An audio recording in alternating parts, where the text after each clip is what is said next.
In the beginning, there was the void, and endless, boundless emptiness and absence, but there was also a spark, a chance encounter that would prove that the cube is greater than the sum of its parts. Matter only existed on a subcubical level. Over time, these floating cubes coalesced, forming into the Mighty Way, a vast, loose organization of blocks spiraling across the cosmos. In the first generation, stars and nebula were formed, a sort of cosmic egg. They contained all the raw materials needed for the development of life. Several of these celestial eggs hatched in the form of ubernova, distributing matter with rail-like speed to the distant corners of the galaxy.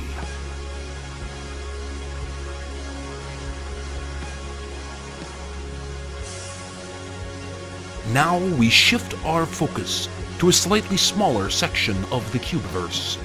Bits of material that were sent out gradually lost velocity and collapsed together, floating and bonding in a process known as accretion, each according to its kind and gravitational attraction. Time passed.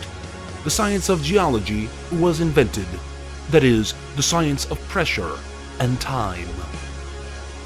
Deep in the center of the cube is a core filled with molten iron and other metals. Celestial bodies and comets that were late to the formation of our cube fell to the surface and buried themselves there. This and the iron catastrophe is responsible for the magnetic field that directs our compasses, drives out solar wind, and maintains our atmosphere.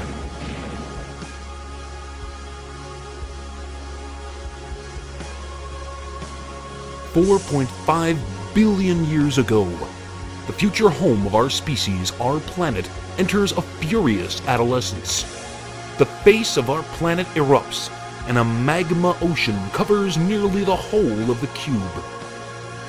Through a process of cooling, reheating, and the multiple impacts of ice-laden asteroids, oceans of water eventually took their place.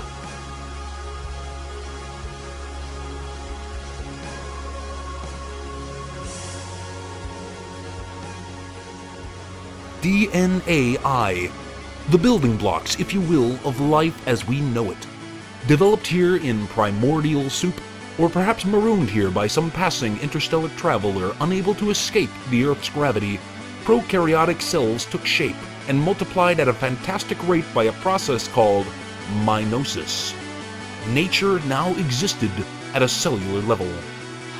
These families of bacteria, amoeba, and viruses traveled across the cube, eventually reforming themselves into the first multicellular organisms. These creatures fed, grew, and presumably mutated into all the various forms of life on our cube.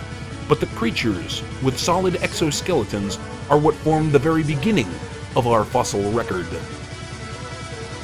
Through a process of natural selection and common descent, plant life begins to flourish and blossom, seeding the atmosphere with oxygen. Fish grew fins that became stronger with each generation. We believe these fins may have extended themselves into crude legs capable of supporting weight. The transition from water to land did not occur overnight. Our amphibious tetrapods spent more and more time on the land, developing a growing confidence and an eventual appreciation for breathing air instead of water. With each new generation, bits of unfinished code would mingle together, creating new and unexpected traits in the offspring.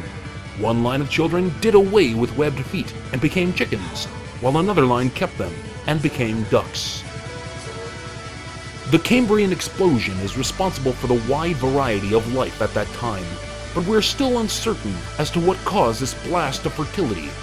The animal and plant life came into an unstable balance. More and more young were brought into the world. These would develop into today's 28 known mobs, with more being coded every day. But reptilian creatures soon established dominance. A dominance that would ultimately prove short-lived.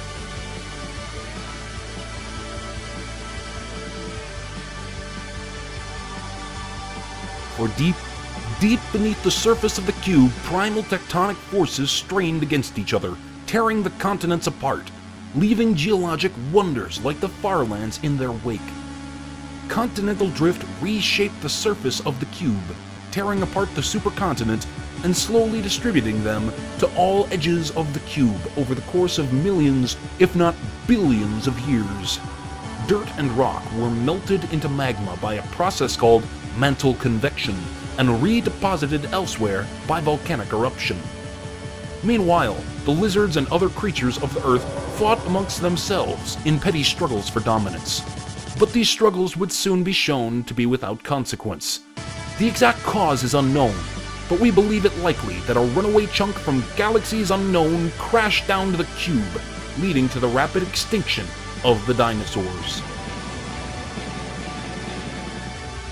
This would also explain the radical evolution of the first creepers and their quick ascendance in becoming the cube's dominant species.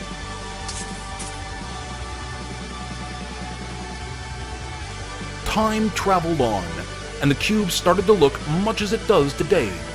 The moon travels in regular orbit, and the stars shine down quietly on the surface of the cube. Trees grow in calm splendor across the valley. Sheep and cattle roam free, grazing as required. Pigs root for food in the forest and may have been the first creatures to walk upright in two-legged posture. Modern anthropology speculates that the porky fossil fragment may be the final link needed in confirmation of this theory.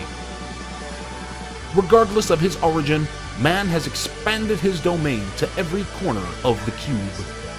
In this tribal, multiplayer mentality, humanity developed culture and grouped itself into ever larger villages. They built huts with tools and maintained their own food supply with agriculture. They hid themselves away in strongholds to fend off wild bandits and griefers. They built networks of redstone to send power to even the darkest corners of the cube. And after sufficient mastery of construction had been attained, their strongholds then towered up into the sky, forming the first true urban biome.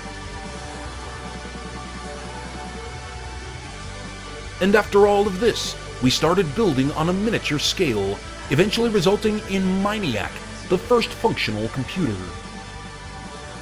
And in 1979, His Holiness Markus Persson was born.